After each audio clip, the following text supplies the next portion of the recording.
Hello friends, get ready for legal dictation at the rate 80 word per minute. Okay, start.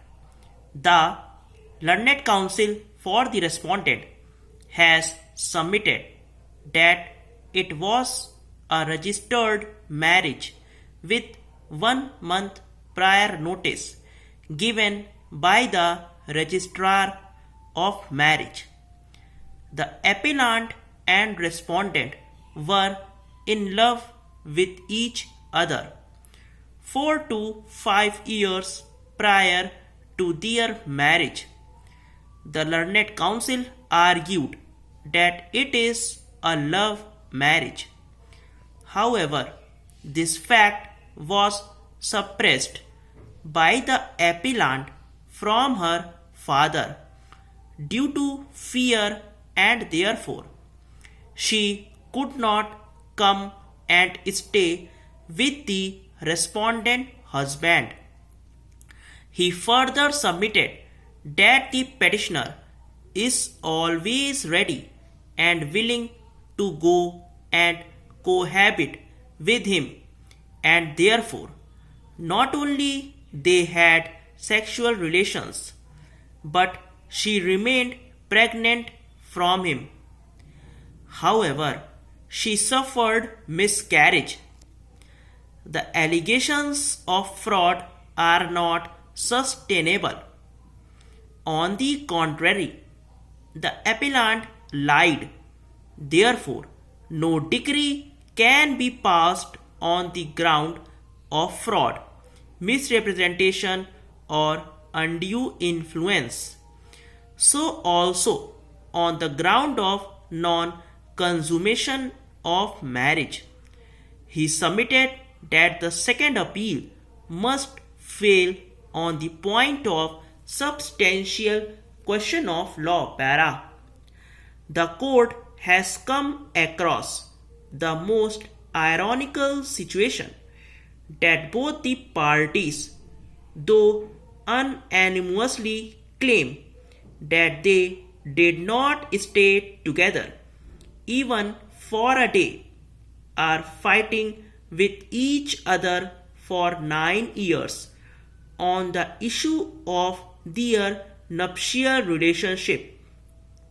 Thus, without leading a married life, even for a day, the dispute of nullity is going on for 9 years.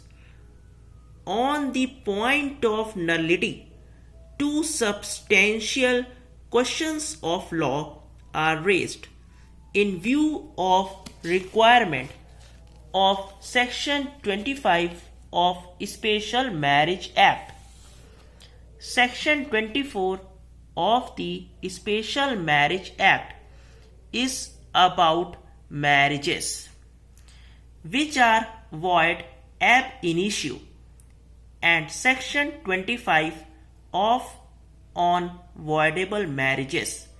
A marriage is voidable under this section if one of the spouses challenges the validity of either of the grounds mentioned in section 25 of the Special Marriage Act. Para.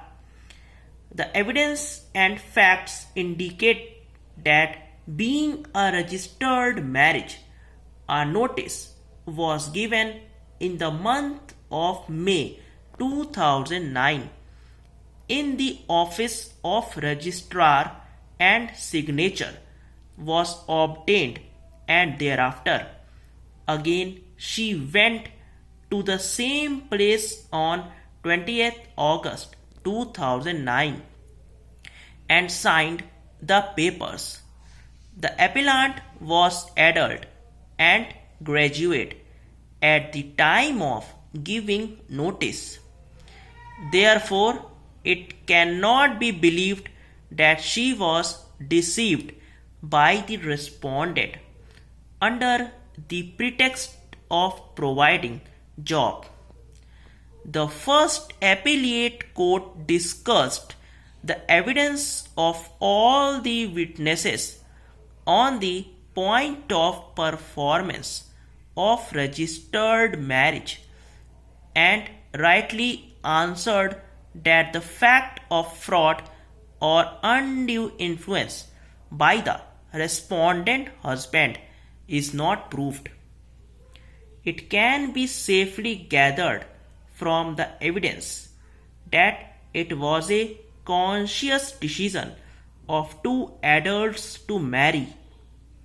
There was no fraud on the part of respondent husband.